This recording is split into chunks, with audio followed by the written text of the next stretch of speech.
దేవుడు ఈ శుభవేళ మనతో మాట్లాడుతుంది ఏంటంటే, గతం వదిలేయి. కొన్ని విషయాల్లోనే గత కాలపు స్మృతులు నీ జ్ఞాపకం ఉండాలి గాని మిగిలినవి నువ్వు పట్టించుకోవద్దు. గతాన్ని, జరిగిపోయిన దాన్ని తలుచుకొని నిరాశ ఊబిలోనికి దిగిపోవద్దు. గడిచిపోయిన సంవత్సరాలను తలుచుకొని నువ్వు కుమిలిపోయి కృంగిపోయి నిరాశ ఊబిలోనికి, నిరుత్సాహము, కృంగుబాటు అనే ఊబిలోనికి దిగిపోవద్దు. నీకు నూతన సూర్యోదయాన్ని ఇచ్చి నేను నీతో మాట్లాడుతుంది ఏంటంటే, గతం అయిపోయింది, అది పాతది. ఇదిగో ఈ రోజు నూతన సూర్యోదయం, మళ్ళా క్రొత్తగా నువ్వెందుకు మొదలు పెట్టకూడదు?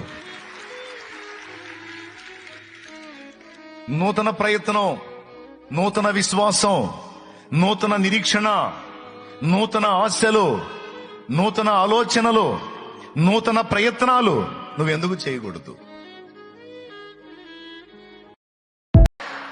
దేవుడు ఈ శుభవేళ మనతో మాట్లాడుతుంది ఏంటంటే, గతం వదిలేయి. కొన్ని విషయాల్లోనే గత కాలపు స్మృతులు నీ జ్ఞాపకం ఉండాలి గాని మిగిలినవి నువ్వు పట్టించుకోవద్దు. గతాన్ని, జరిగిపోయిన దాన్ని తలుచుకొని నిరాశ ఊబిలోనికి దిగిపోవద్దు.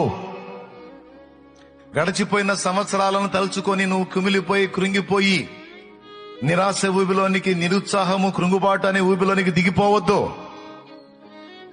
నీకు నూతన సూర్యోదయాన్ని ఇచ్చి నేను నీతో మాట్లాడుతుంది ఏంటంటే, గతం అయిపోయింది, అది పాతది. ఇదిగో ఈ రోజు నూతన సూర్యోదయం, మళ్ళా క్రొత్తగా నువ్వెందుకు మొదలు పెట్టకూడదు? నూతన ప్రయత్నం, నూతన విశ్వాసం, నూతన నిరీక్షణ, నూతన ఆశలు, నూతన ఆలోచనలు, నూతన ప్రయత్నాలు నువ్వెందుకు చేయకూడదు?